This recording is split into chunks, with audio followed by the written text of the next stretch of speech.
Hello everyone, मेरा नाम है शिवी और आज हम स्टार्ट करने वाले हैं क्लास 9th एनसीईआरटी का चैप्टर 2, जिसमें हम इंडियन ज्योग्राफी को डिस्कस कर रहे हैं। चैप्टर 1 हमारा ऑलरेडी कंप्लीट हो चुका है। अगर आपने वो लेक्चर नहीं देखा है तो आप देख सकते हैं। चैनल पर इंडियन ज्योग्राफी करके प्लेलिस्ट बनी हुई है, वहाँ से आप सारे लेक्चर एक्सेस कर सकते हैं। और अगर आपको पॉलिटी के एम लक्ष्मीकांत का भी रिवीजन करना है या समरी आपको चाहिए तो वो भी चैनल पर अवेलेबल है। नेक्स्ट और एक और चीज़ मैं आपको नोटिफाई करना चाहूँगी, वो है तमिलनाडु की क्लास 11 हिस्ट्री की भी प्लेलिस्ट बनी हुई है, जिसमें एंशिएंट हिस्ट्री प्लस मिडेबल हिस्ट्री को मैप्स के थ्रू कवर किया है। अगर आप वो देखना चाहते हैं तो आप देख सकते हैं। चलिए आइए स्टार्ट करते हैं फिजिकल फीचर्स ऑफ इंडिया, जिसमें हम देखेंगे कि इंडिया का फिजिकल मैप कैसा होता है। तो चैप्टर स्टार्ट करने के पहले हम पहले मैप स्टडी करेंगे। तो देखिए, ये है हमारा सब पहले तो ये मैप है जिसमें सिर्फ हिमालय को शो किया गया है। हिमालय कहाँ पर आता है? हमारा जो इंडिया का पूरा नॉर्थ वाला एरिया है वहाँ पर हिमालय एग्जिस्ट करता है। हिमालय कहाँ से स्टार्ट होता है? वेस्ट से लेके ईस्ट तक फैला हुआ है नॉर्दर्न साइड में। ठीक है, हिमालय को हम कितने पार्ट्स में डिवाइड कर सकते हैं? एक तो है हमारा ट्रांस हिमालय, दूसरा है ग्रेटर हिमालय, तीसरा है मिडिल हिमालय और चौथा है शिवालिक हिमालय और पांचवा है पूर्वांचल। ठीक है, तो हिमालय को 5 पार्ट्स में डिवाइड कर सकते हैं।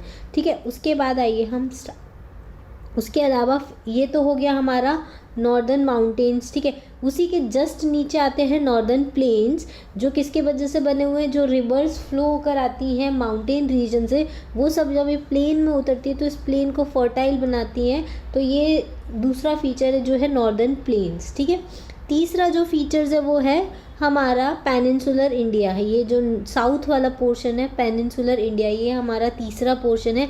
इसके बारे में देखेंगे। फिर वेस्ट, ये वेस्ट वाला पोर्शन है, ये ईस्ट वाला पोर्शन है। तो वेस्ट में भी वेस्टर्न घाट्स बने हुए हैं, ईस्ट में भी ईस्टर्न घाट्स बने हुए हैं, उसके बारे में डिस्कस करेंगे। फिर 2 आइलैंड्स हैं हमारे, लक्षद्वीप आइलैंड्स और अंडमान एंड निकोबार आइलैंड्स, इसके बारे में डिस्कस करेंगे। देन जो हमारा डेजर्ट वाला एरिया है गुजरात और राजस्थान के कुछ पार्ट्स में, उसके बारे में डिस्कस करेंगे। ठीक है, तो हमारा जो डेक्कन वाला एरिया है, साउथ इंडिया वाला जो पोर्शन है, वो सबसे ओल्डेस्ट लैंडफॉर्म माना जाता है या सबसे स्टेबल लैंडफॉर्म भी माना जाता है। ये काफ़ी टाइम पहले बना था, जब हमारे इंडिया जो था, जब यूरेशिया से नहीं टकराया था, उसके पहले जब वो अफ्रीका का पार्ट हुआ करता था, तब ये लैंडफॉर्म बना था। ये सबसे स्टेबल और ओल्डेस्ट लैंडफॉर्म है। फिर जब इंडिया जो है वो यूरेशियन प्लेट से टकराया, उसके वजह से क्या हुआ? ये फोल्ड माउंटेन्स बने, जिसको हम क्या बोलते हैं? हिमालय बोलते हैं। तो ये सबसे यंग फिजिकल फीचर है हमारी इंडिया का, वो है यंग फोल्ड माउंटेन्स हिमालय, और इनकी हाइट अभी भी बढ़ रही है। तो जैसे कि हमको पता है कि हम हिमालय की जो सबसे हाईएस्ट पीक है, उसकी पीक की हाइट थी 8848 मीटर, लेकिन अभी रिसेंटली वापस से चाइना और नेपाल ने इस पीक को वापस से इसकी हाइट डिटरमाइन की, तो इसकी हाइट आई है 8848.86 मीटर। ठीक है, इतनी हाइट बढ़ गई है इसकी। मतलब ये हिमालय जो है वो कंटिन्यूसली क्या कर रहा है? इधर की साइड मूव कर रहा है, इसके वजह से इसकी हाइट बढ़ रही है। फोल्ड माउंटेन्स, तो ये फीचर्स तो आपको पता होगा अगर आपने ज्योग्राफी पढ़ी होगी, कि जब भी दो प्लेट्स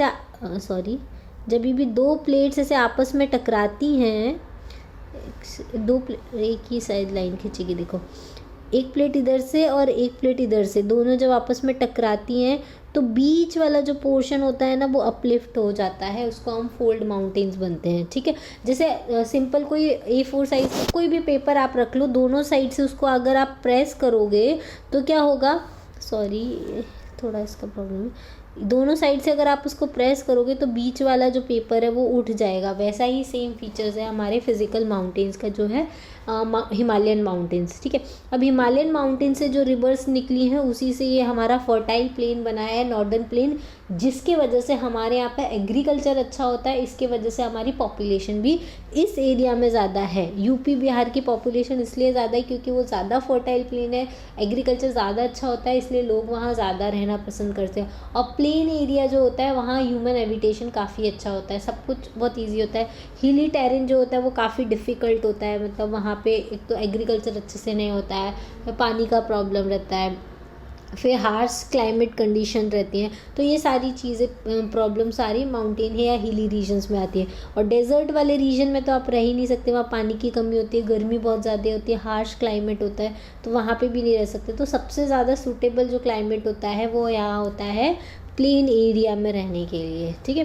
तो ये हमारे फीचर्स है। उसके अलावा प्लेट्यू रीजन भी है हमारे इंडिया में, छोटा नागपुर का प्लेट्यू है, फिर मालवा प्लेट्यू है। ये सारे क्या है, मिनरल डिपॉजिट्स यहाँ पे बहुत अच्छे से मिलते हैं हमको, ठीक है। इसके बारे में भी हम डिस्कस करेंगे। तो ये 5 मेन फीचर्स हैं। उसके अलावा आप एक बार देख लीजिए हिमालयन रेंजेस में, अच्छा एक सेकेंड रुकिए, ये देखिए हिमालयन रेंजेस में सबसे पहले जो आती है वो है काराकोरम रेंज, उसके बाद आती है लद्दाख रेंज, उसके बाद आती है जास्कर रेंज, उसके बाद आती है ग्रेटर हिमालय, फिर आती है मिडिल हिमालय डिसकंटिन्यूड है, और फिर आती है शिवालिक हिमालयस, ठीक है। इसमें से जो ग्रेटर हिमालय है ना वो कंटिन्यू रेंज है, ठीक है, पूरा वेस्ट से ईस्ट तक। फिर जो मिडिल हिमालय है वो ब्रेक हो चुकी है, तो उसके वजह से वो कंटिन्यूएशन में है। उसके बाद एक नैरो रेंज है जिसको हम शिवालिक बोलते हैं, जो कहाँ तक है, सिर्फ नेपाल तक है। उसके बाद ये जो शिवालिक रेंज होती है वो डिसअपियर हो जाती है। उसके बाद यहाँ पे जो हिमालय बनता है वो पूर्वांचल हिमालय है, ठीक है। वो एक बैंड है हिमालय का जिसको हम पूर्वांचल हिमालय बोलते हैं, ठीक है। और 3 मेन इंपॉर्टेंट रिवर सिस्टम हम पढ़ेंगे, एक तो Indus river system, Ganga river system और ब्रह्मपुत्र रिवर सिस्टम, ठीक है। चलिए आगे देखते हैं, स्टार्ट करते हैं स्टार्टिंग से। देखो, you have already learn that earlier India एक वास्ट कंट्री है, बहुत सारे अलग अलग तरह के लैंड फॉर्म है हमारे यहाँ पे बड़ा स्ट्रेच है प्लेन लैंड का। इसके अलावा हिली रीजन भी है, हिमालय हमने देखा जिसका रगड टेरेन है, माउंटेन्स है, वैली है, वो कॉमन फीचर्स है। मतलब अगर आप प्लेन एरिया में रहते हो तो उसका बहुत बड़ा वास्ट स्ट्रेच है, अगर आप हिली रीजन में रहते हो तो वहाँ पे रगड टेरेन होता है, माउंटेन्स होते हैं, वैलीज होती हैं, ये कॉमन फीचर होता है।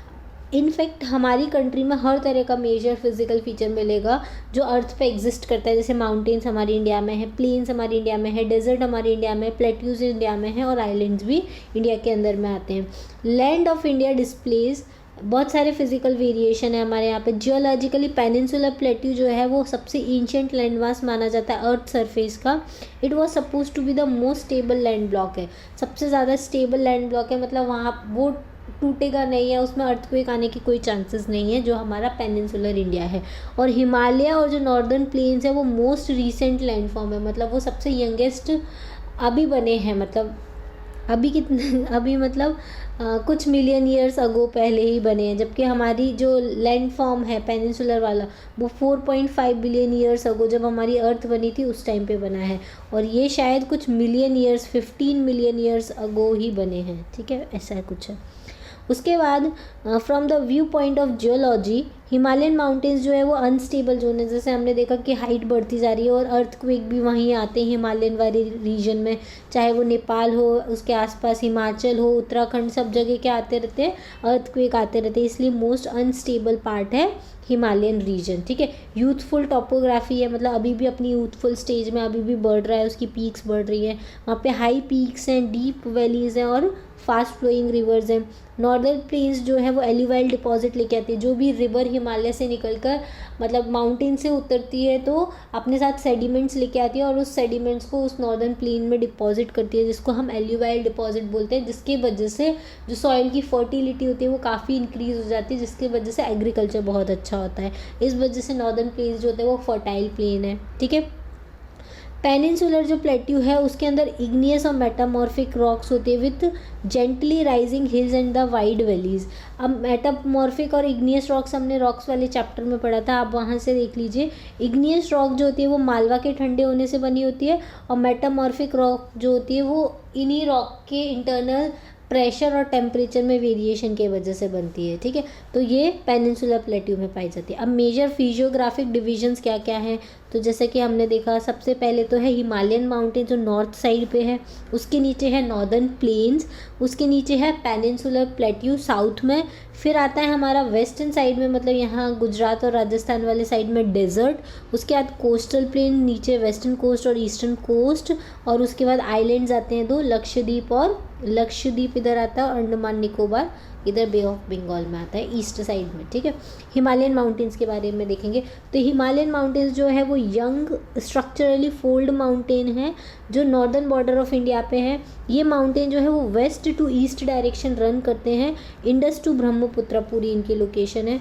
हिमालय जो है वो लॉफ्टीएस्ट माउंटेन है and one of the most rugged mountain barrier of the world. सबसे ज़्यादा रगेड माउंटेन है ये वर्ल्ड का। और क्योंकि यंग फोल्ड माउंटेन है इसलिए अपनी हाइट कंटिन्यू बढ़ रही है इसकी जो टोटल डिस्टेंस ये कवर करता है यहाँ से लेके यहाँ तक ये है 2400 किलोमीटर्स, ठीक है। उसके बाद इसकी जो विड्थ है मतलब ऐसे चौड़ाई में जो ये फैला हुआ है वो है 400 किलोमीटर्स, ठीक है। कश्मीर में क्योंकि देखो आपने देखो हमने जो अभी मैप देखा था वो कैसा था, ऐसे था, फिर इधर ख़त्म हो गया। तो यहाँ कश्मीर वाली साइड में ज़्यादा वाइड था तो वहाँ पे इसकी जो विड्थ है वो 400 किलोमीटर है। नेपाल वाली साइड आगे जाके ये बहुत नैरो हो जाता है तो वहाँ पे अरुणाचल प्रदेश में इधर बहुत नैरो है तो इधर 150 किलोमीटर्स है। आप मैप में एक बार देख लीजिए आपको समझ में आएगा। देखो यहाँ ये जो है पूरा का पूरा हिमालयन माउंटेन है ऐसे, तो यहाँ पे जो इसकी ये विड्थ है वो है 400 किलोमीटर्स और इधर जो है वो है 150 किलोमीटर्स अरुणाचल प्रदेश में। क्लियर है इतना, ठीक है। उसके बाद altitudinal variations are greater in the eastern half than those in the western half. Altitudinal मतलब देखो हमने लैटीट्यूड तो पढ़ लिया, लॉन्गिट्यूड भी पढ़ लिया क्या होते हैं। अब एल्टीट्यूड क्या होता है, अर्थ की सरफेस से ऊपर की तरफ जो हाइट बढ़ती है मतलब सी लेवल से जो हाइट बढ़ती है वो हाइट को हम क्या बोलते हैं, एल्टीट्यूडनल वेरिएशन बोलते हैं। मतलब सी हमारा जो अर्थ सरफेस या सी लेवल है उससे हम अगर एटमॉस्फेयर की तरफ जो हाइट मेजर करेंगे उसको हम एल्टीट्यूडनल वेरिएशन बोलेंगे। तो जो ईस्टर्न साइड पे हमको ज़्यादा पीक्स मिलती हैं, हाइट ज़्यादा है, इसलिए सारी जो हाईएस्ट पीक है वो ईस्टर्न साइड पर है as compare to the western area, ठीक है। वेस्टर्न एरिया में पीक्स है लेकिन हाइट उतनी ज़्यादा नहीं है, लेकिन ईस्टर्न साइड में पीक बहुत ज़्यादा है। जैसे हमारी जो माउंट एवरेस्ट है ऑल्दो वो नेपाल में आता है, माउंट एवरेस्ट की हाइट जो है 8848 मीटर है, ठीक है, 0.86 भी हो गई अब। तो ये जो है वो कहाँ आता है, ईस्टर्न साइड पे आता है। ओके, क्लियर है इतना कि ईस्टर्न साइड में ज़्यादा हाइट है। उसके अलावा एक और चीज़ है, हिमालय जो है उसकी 3 पैरेलल रेंजेस हैं, it's longitudinal extend, a number of valleys lies between these ranges. 3 parallel ranges कौन कौन सी है, एक तो ग्रेटर हिमालय है, दूसरा मिडिल हिमालय है और तीसरा शिवालिक रेंजेस है, ठीक है। मिडिल हिमालय क्योंकि ग्रेटर हिमालय और शिवालिक हिमालय के फोल्ड के बीच में क्रैक हो गए, इस क्रैक के वजह से ये कंटिन्यूस रेंजेस नहीं है, ये डिसकंटिन्यू रेंजेस है जिसको हम मिडिल हिमालय बोलते हैं, ठीक है। The northern most range is known as the greater और इनर हिमालय और हिमाद्री भी बोलते हैं उसको। It is the most continuous range consist of the peaks with an average height of 6000 metre. जो ग्रेटर हिमालय के अंदर जितनी पीक्स आती है उनकी हाइट कितनी होती है, 6000 मीटर्स के अप्रॉक्स होती है, ठीक है। It contains all prominent Himalayan peaks, इसके अंदर ऑल प्रोमिनेंट हिमालयन पीक्स आ जाती हैं, ठीक है। देखो जैसे ये यहाँ से स्टार्ट होता है हमारा ग्रेट हिमालय। अब इधर कौन कौन सी पीक आती है देखो, गुरला मांधाता, वही माउंट एवरेस्ट, कंचनजंगा, बूमला, मकालू, अन्नपूर्णा, धौलागिरी, ये सारी ये जो पीक है वो हिमालयन रेंज के अंदर आती है। नंदा देवी, कामेत, ये सारी पीक्स हैं, ठीक है। और पासेस भी हैं, देखो जोजिला पास इंपॉर्टेंट है, ठीक है, ये जम्मू कश्मीर और श्रीनगर में आता है। बारालाचा पास जो है वो हिमाचल प्रदेश में आता है, ठीक है। तो ये दोनों पास याद। फिर शिपकिला पास जो है ये आता है उत्तराखंड और चाइना के बीच में आता है, ठीक है, सॉरी हिमाचल प्रदेश और चाइना के बीच में आता है शिपकिला पास। इतना क्लियर है, इतना समझ में आया। चलिए इसके बाद देखो some highest peak of Himalaya. Mount Everest Nepal में आती 8848 मीटर। कंचनजंगा हमारी इंडिया की हाईएस्ट पीक है, इंडिया की हिमालयन की हाईएस्ट पीक है कंचनजंगा, 8598 मीटर। मकालू जो है वो नेपाल में आता है 8481। धौलागिरी नेपाल में आता है। नंगा पर्वत जो है वो इंडिया में आता है, देखो नंगा पर्वत दिखाती हूँ, ये रहा नंगा पर्वत, ठीक है, ये इंडिया में आता है, वेस्टर्न सबसे वेस्टर्न पोर्शन है हमारे हिमालयन का। फिर उसके बाद नंदा देवी, ये भी इंडिया में आता है। कामेत, ये भी इंडिया में आता है। नामचा बरवा, ये भी इंडिया में आता है। गुरला मांधाता, ये नेपाल में आता है। देखो नामचा बरवा कहाँ आता है, एक सेकेंड, ये रहा, ये नामचा बरवा है, ये नंगा पर्वत है, ये कामेत है और ये नंदा देवी है, ठीक है। कामेत और नंदा देवी दोनों जो पीक्स हैं वो उत्तराखंड में आती हैं, ठीक है। उसके बाद ये गुरला मानधाता जो है वो तो नेपाल में आती है, नेपाल के अंदर आती है। गुरला मानधाता, धौलागिरी, अन्नपूर्णा, मकालू, ये माउंट एवरेस्ट, ये सब किसके अंदर आती है? नेपाल के अंदर आती है। कंचनजंगा जो है वो इंडिया के अंदर आती है क्योंकि ये सिक्किम के अंदर बनी हुई है, सिक्किम की ये पीक है, इसलिए कंचनजंगा कहाँ आती है? इंडिया में आती है। फिर नामचा वारबा जो है वो भी हमारी किस में आती है? अरुणाचल प्रदेश में आती है। इतना क्लियर है। The folds of the great Himalayas are the asymmetrical in nature. The course of this part of Himalaya is compose of granite. पूरा जो हिमालय है वो ग्रेनाइट रॉक से मिलके बना हुआ है और जो पेरिनियली स्नो बाउंड रहता है, मतलब ये जो हिमालय है वो इस पर क्योंकि एल्टीट्यूड काफ़ी ज़्यादा है तो वहाँ पे टेम्परेचर बहुत कम हो जाता है, इसके वजह से स्नो बाउंड रहता है और बहुत सारे ग्लेशियर्स जो है वो हिमालयन रीजन में पाए जाते हैं। जैसे सियाचिन ग्लेशियर वो सबसे हाईएस्ट ग्लेशियर है इस लैटिट्यूड पे। The name of the glacier and the passes that lie in the great Himalaya find out करना है आपको। पहले तो ग्लेशियर्स फाइंड आउट करने और पासेस जो ग्रेट हिमालय में है। तो कुछ पासेस तो मैंने बताया, कुछ आप जाके घर पे मैप प्रैक्टिस कीजिएगा। जैसे देखो ये एक पास है जोजिला पास, एक है बारालाचाला पास, ये है शिपकिला पास और ये है बॉमडीला पास, ठीक है। ये सारे पासेस हैं। यहाँ पे एक इम्पॉर्टेंट चीज़ है चुम्बी वैली, ठीक है। चुम्बी वैली, चुम्बी वैली जो है वो ट्राई जंक्शन है किसका? इंडिया, भूटान और चाइना का, ठीक है, इसलिए ये फेमस है चुम्बी वैली। और यहीं पर एक पास और है जो सिक्किम और चाइना के बीच में, वो है नाथुला पास। कौन सा पास है? नाथुला पास। तो ये सारे पास हैं। इसके अलावा और जो पासेस हैं वो आप मैप में स्टडी कीजिएगा। The name of the state where the highest peaks are located. कौन से स्टेट्स हैं जहाँ पे हाईएस्ट पीक लोकेटेड है? तो हमारी इंडिया की जो हाईएस्ट पीक लोकेटेड है वो है कंचनजंगा में, और कंचनजंगा किस में आता है? सिक्किम में आता है, ठीक है। फिर उसके बाद the range lying to the south of the Himadri forms the rugged mountain system is known as the Himachal और द लेसर हिमालय। जो ग्रेटर हिमालय के नीचे वाली जो रेंज आती है, मतलब हिमाद्री के नीचे वाली जो रेंज आती है उसको हिमाचल बोलते हैं या फिर लेसर हिमालय बोलते हैं। ये जो रेंजेस हैं mainly composed of highly compressed and Altered rocks. वो बहुत ज़्यादा कंप्रेस हो चुकी है दो रेंजेस के बीच में। कौन कौन सी? ग्रेटर हिमालय और शिवालिक के बीच में। तो उसका जो एल्टीट्यूड है वो वेरी करता है 3700 से 4500 मीटर्स तक, ठीक है।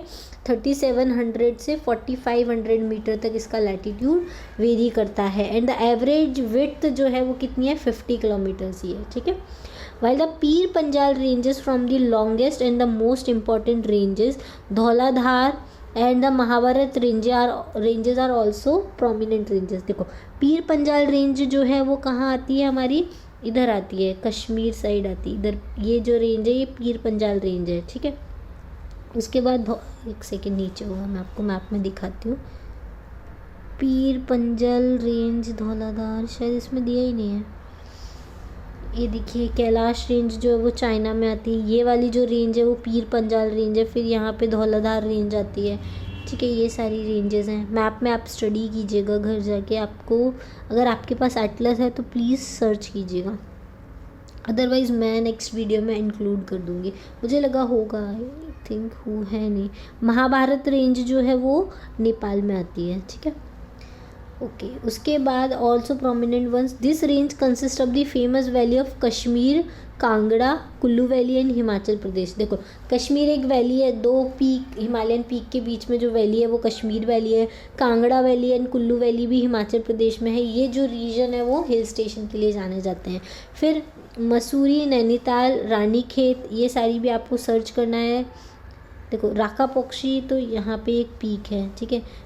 मसूरी रेंज आपको पता होगा हिमाचल में आती है मसूरी, ठीक है। ये सारी रेंजेस आप लोकेट कीजिएगा अपने मैप में।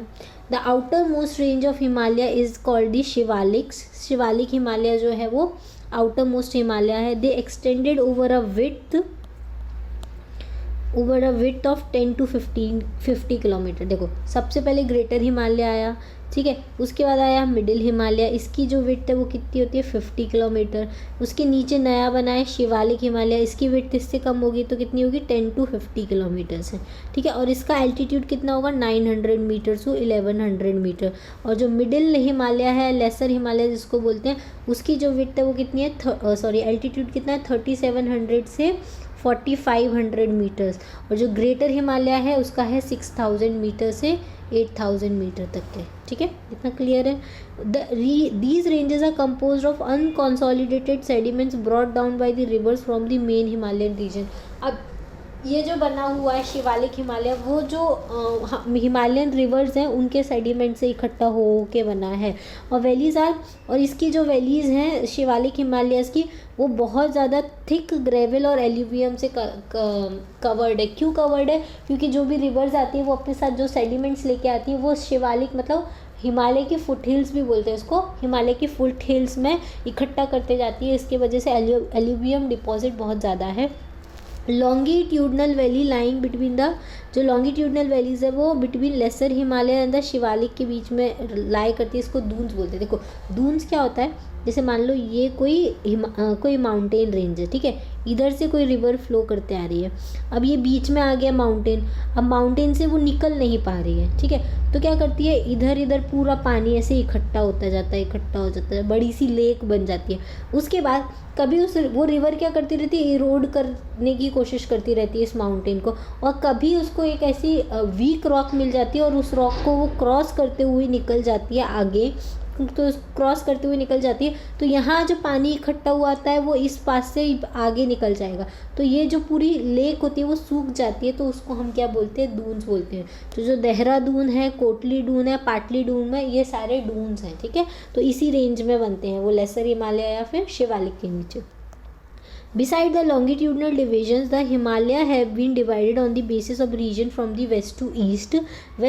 इसके ये तो longitudinal divisions थे ऐसे, ठीक है, क्योंकि ये हमारा longitudinal extent ऐसे होता है ना, जैसे हमारा जो अच्छा इंडिया का लॉन्गिट्यूड कहाँ से कहाँ तक है 37 डिग्री 6 मिनट नॉर्थ से लेके 8 डिग्री 4 मिनट नॉर्थ तक है, ठीक है, तो ये लॉन्गिट्यूडनल एक्सटेंट था। अब वेस्ट टू ईस्ट भी हम हिमालय को ऐसे डिवाइड करते हैं, जैसे पहले आएगा कश्मीर हिमालय, फिर आएगा पंजाब हिमालय, फिर आएगा नेपाल हिमालय, फिर आएगा ऐसे आसाम हिमालय, तो ऐसे भी डिवाइड किया हुआ है।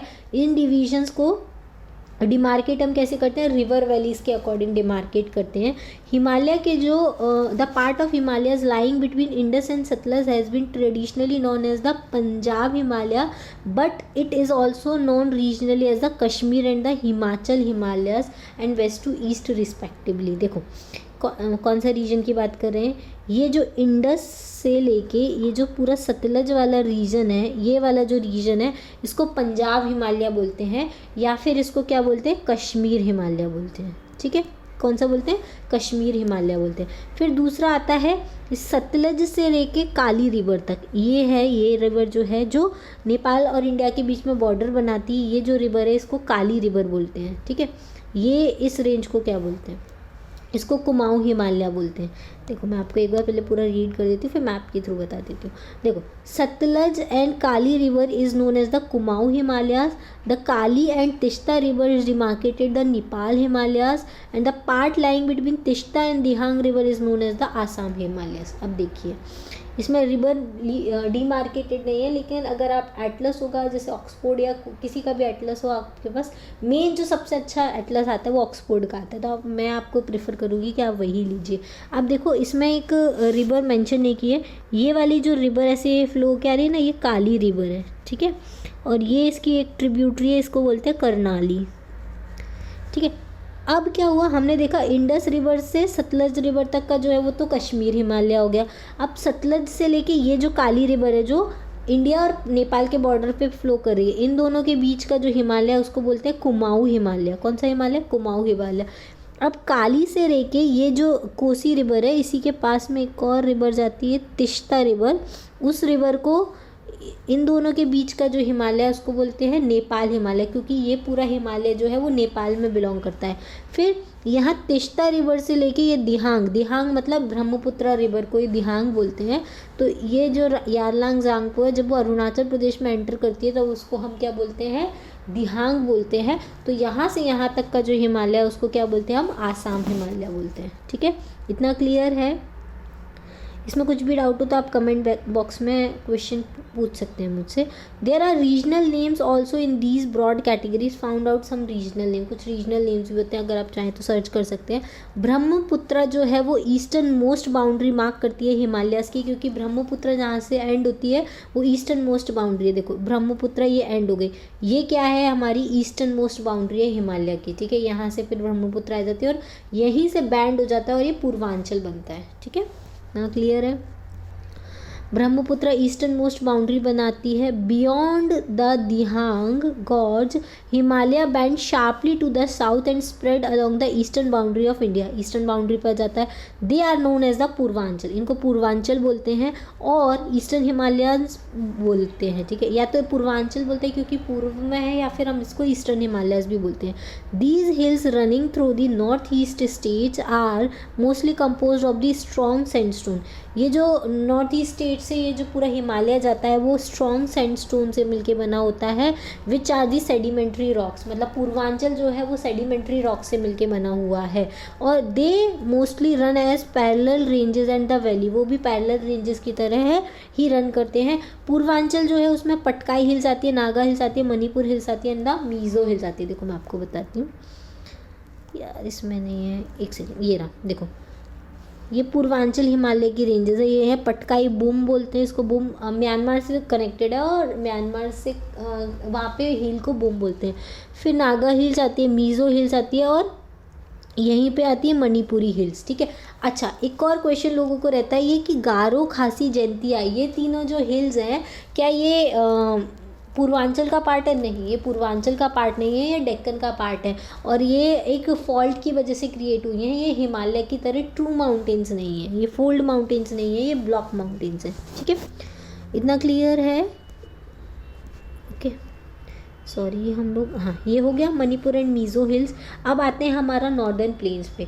तो नॉर्दर्न प्लेन्स जो फॉर्म्ड हुई है वो मेजर रिवर सिस्टम जो है 3, इंडस, गंगा और ब्रह्मपुत्र की वजह से हुई हैं, along with their tributaries. Indus की जितनी ट्रिब्यूटरी है वो इंडस प्लेन बनाती है, गंगा की जितनी ट्रिब्यूटरीज हैं वो गंगा प्लेन बनाती हैं और ब्रह्मपुत्र की जो ट्रिब्यूटरीज है वो ब्रह्मपुत्र प्लेन बनाती हैं। ठीक है, अब ये जो प्लेन है वो एल्यूवाइल सॉइल जो लेकर आती है सारी रिवर, क्योंकि ये सारी जो रिवर है वो माउंटेन रीजन से आती है और माउंटेन रीजन को इरोड करते करते अपने साथ जो सेडिमेंट्स लेके आती हैं वो अगर प्लेन एरिया में उतरती हैं तो इन सेडिमेंट्स को क्या करती हैं, यहाँ डिपॉजिट करती जाती हैं। ठीक है, तो पूरा एल्यूवाइल सॉइल बनी हुई है।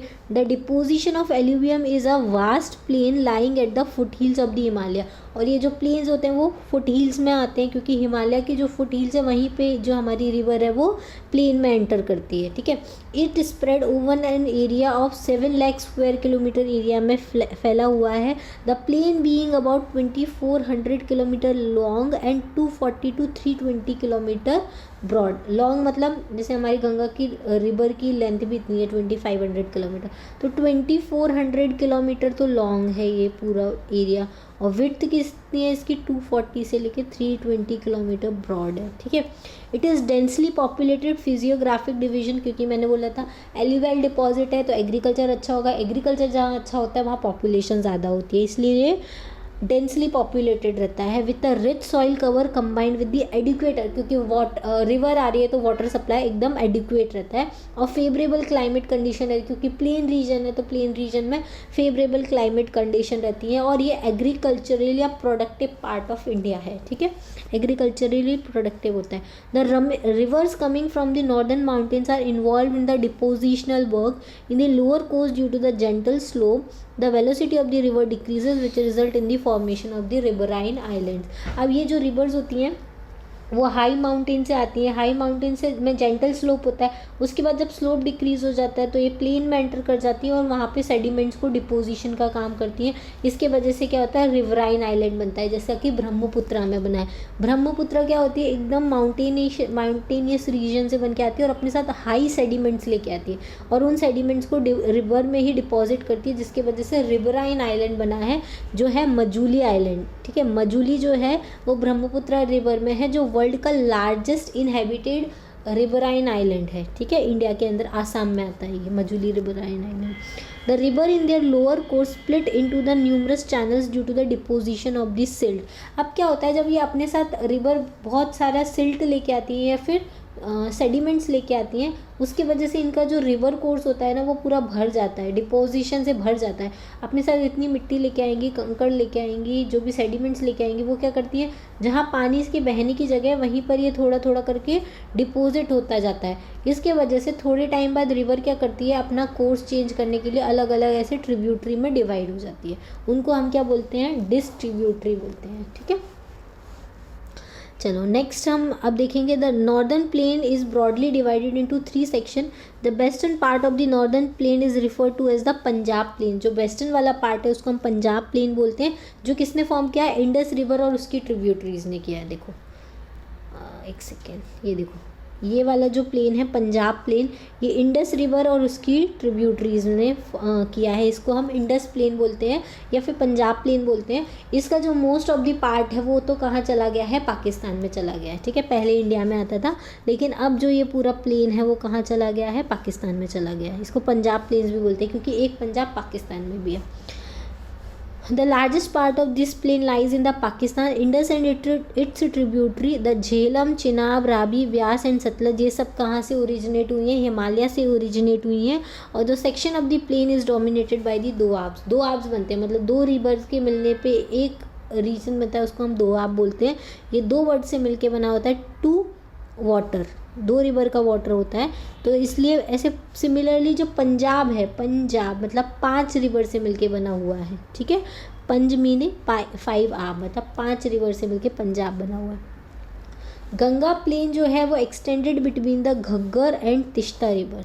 एक मिनट मैं आपको घग्गर भी बता देती हूँ और तिश्ता भी। तिश्ता इस वाले मैप में मेंशन नहीं, लेकिन घग्गर मेंशन है। ये देखो घग्गर से लेके यहाँ तिश्ता, तिश्ता बिहार में के पास में, ये पूरा जो रीजन आता है यूपी बिहार वाला रीजन, इसको हम बोलते हैं गंगा प्लेन। ठीक है, इतना क्लियर है। इसके बाद हम आगे डिस्कस करते हैं। ये देखिए, it is spread over the states of the north India. कहाँ से, हरियाणा, दिल्ली, यूपी, बिहार और partly Jharkhand and West Bengal in east में भी फैला हुआ है। पर्टिकुलरली असम में तो जो ब्रह्मपुत्रा प्लेन लाई करता है, मेनली जो गंगा प्लेन है वो यूपी, बिहार, हरियाणा, दिल्ली इन वाले पोर्शंस में लाई करता है। Northern plains are generally described as the flat land होते हैं and no variation in its relief. इनके रिलीफ में कोई वेरिएशन नहीं होता है। इट इज़ नॉट ट्रू, ऐसा नहीं, ऐसा सही नहीं है, ऐसा बोलते हैं। दीज वास्ट प्लेन्स है also have diverse relief feature. ये इतने बड़े जो वास्ट प्लेन है उनमें भी बहुत सारे डाइवर्स रिलीफ फीचर्स हैं। कौन कौन से होते हैं, देखो कोई भी रिवर जब फ्लो करती है ना, उसमें गंगा रिवर जो फ्लो करती है उसमें 4 तरह के रीजन बनते हैं। एक होता है भाबर रीजन, दूसरा होता है तराई रीजन, तीसरा होता है बांगर रीजन और चौथा होता है खादेर रीजन। ये इसके फ्लड प्लेन से बना हुआ है। ठीक है, अब देखो हम क्या बताती हूँ मैं कैसे ये 4 रीजन बताएं। According to the variation in the relief features, the northern plains can be divided into 4 region. Rivers after descending from the mountain deposit the pebbles in a narrow belt of around 8 to 16 kilometer its width।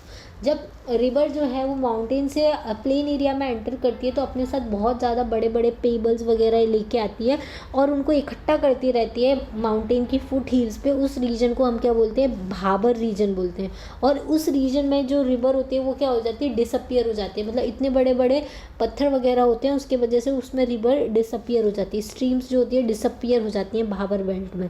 फिर Bhabar belt के south में जो streams और reverse होती हैं वो वापस रीइमर्ज होती हैं, मतलब वापस से वो प्लेन एरिया में आ जाती हैं और इसकी वजह से वेट, स्वैम्पी और मार्शी रीजन बनाती हैं। मार्शी रीजन मतलब पानी भर जाता है थोड़ा उन रीजन में, स्वैम्पी रीजन बनाती है जिसको हम तराई रीजन बोलते हैं। ये जो रीजन होते हैं वो थिकली फॉरेस्टेड रीजन होते हैं और फुल ऑफ वाइल्ड लाइफ, मतलब वहाँ पे बहुत ज़्यादा वाइल्ड लाइफ होती है क्योंकि पानी होता है तो फॉरेस्ट अच्छा होता है, फॉरेस्ट अच्छा होगा तो वाइल्ड लाइफ अच्छी होती है, ठीक है। इन फॉरेस्ट को ही क्लियर किया गया है to create agriculture land. Agriculture land बनाने के लिए इन्हीं फॉरेस्ट, क्योंकि ये फर्टाइल प्लेन है इसलिए इनको क्लियर किया गया है। दूसरा इसलिए कि जो भी माइग्रेंट्स थे जो पाकिस्तान से इंडिया में आए थे उन लोगों को सेटल करने के लिए जगह नहीं थी, तो उनको सेटल करने के लिए भी इन एरियाज़ को क्लियर किया गया था और वहाँ पे उनका सेटलमेंट किया गया था। Locate Dudhwa national park in this region, ठीक है। दुधवा नेशनल पार्क आप देखिएगा, अपने गूगल कीजिएगा दुधवा नेशनल पार्क कहाँ है। अगर नहीं करते हैं तो फिर मैं नेक्स्ट लेक्चर में आपको बताती हूँ। The largest part of the northern plain is form of the Alder alluvium.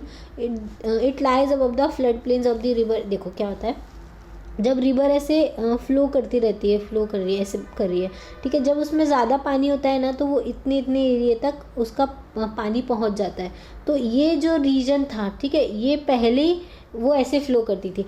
अब क्या हुआ, 1000-2000 साल बाद क्या हो गया, वो जो रिवर है जहाँ से वो फ्लो कर रही है उसी एरिया को डीपली इरोड करती है। तो जो रिवर का पानी होता है ना वो अंदर की साइड जाने लगता है और जो फ्लड प्लेन होता है ना वो छोटा हो जाता है। मतलब पहले वो अगर इतने एरिया में फ़्लो कर रही थी तो अब वो सिर्फ इतने ही एरिया में फ़्लो करती थी, लेकिन डीपर फ्लो करेगी। अब उसका जो रीजन है वो कैसा हो गया, डीप हो गया, तो उसका पानी जो है वो डीप में जा रहा है अब, ठीक है। तो इसके वजह से उसका फ्लड प्लेन अब ये रह गया है, ये यहाँ रिवर फ्लो कर रही है और वो इतना ही फ्लड प्लेन में जाती है। तो ये वाला जो रीजन है ये जो होता है अब वो ड्राई रीजन बन जाता है क्योंकि रिवर का पानी वहाँ तक नहीं पहुँच रहा है। तो उस रीजन को हम क्या बोलते हैं, बांगर रीजन बोलते हैं। और ये जो नया फ्लड प्लेन वाला रीजन बना है इसको हम क्या बोलते हैं, खादेर बोलते हैं। तो खादेर रीजन जो होता है वो मोस्ट फर्टाइल रीजन होता है और भांगर रीजन जो होता है वो कैसा होता है, वो थोड़ा सा क्या हो जाता है, ड्राई रीजन हो जाता है, जिसको हम कैलकेरियस डिपॉजिट भी बोलते हैं या फिर लोकली लोग इसको कंकर बोलते हैं, ठीक है, कंकर डिपॉजिट हो गए हैं। और जो न्यूयर और यंगर डिपॉजिट होता है फ्लड प्लेन का उसको हम खादर बोलते हैं। They are renewed almost every year, क्योंकि जब नया फ्लड प्लेन होता है तो हर साल नया, क्योंकि बारिश होती है, बारिश में क्या होता है थोड़ा सा पानी का वॉल्यूम बढ़ जाता है रिवर में, उसकी वजह से फ्लड एरिया तक उसकी वाटर पहुंच जाता है। इस वजह से वापस से उसका सिल्टेशन होता रहता है, सेडिमेंट्स इकट्ठा होते रहते हैं, पुराने जो सेडिमेंट्स होते हैं उसको रिवर फ्लो करके ले जाती है। इसकी वजह से ये रिन्यू होते रहते हैं हर साल बारिश के टाइम पे। तो ये बहुत ज़्यादा फर्टाइल होते हैं और आइडियल होते हैं इंटेंसिव एग्रीकल्चर। अगर आपको इंटेंसिव एग्रीकल्चर करना है तो आप इस एरिया में करो, आपका एग्रीकल्चर बहुत अच्छा होगा, ठीक है। समझ में आया इतना? चलिए नेक्स्ट लेक्चर में हम लेंगे अब पेनिनसुलर प्लेट्यूज को। Thanks for watching.